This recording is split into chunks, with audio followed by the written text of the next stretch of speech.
एक जमाने की बात है, एक शहर में दो दोस्त रहते थे जिनके नाम खालिद और सलीम थे।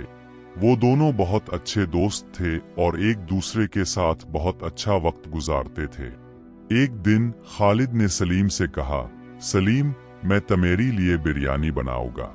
सलीम ने कहा, वो तो बहुत अच्छा है खालिद, मैं बिरयानी बहुत शौक से खाता हूँ। खालिद ने बिरयानी बनाई और सलीम को दी।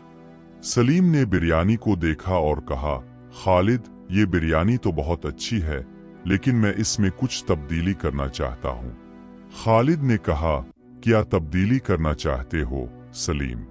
सलीम ने कहा, मैं इसमें कुछ ज्यादा मिर्च और नमक डालना चाहता हूँ।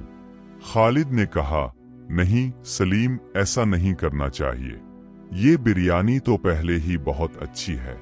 सलीम ने कहा, नहीं खालिद, मैं इसमें तब्दीली जरूर करूंगा।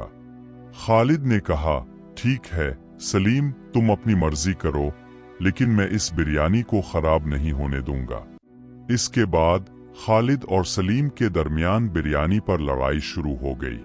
वो दोनों एक दूसरे से बिरयानी लेने की कोशिश कर रहे थे, लेकिन कोई भी दूसरे को बिरयानी नहीं दे रहा था। लड़ाई बढ़ती गई और लोगों ने इस लड़ाई को देखना शुरू कर दिया। लोगों ने कहा, ये क्या हो रहा है?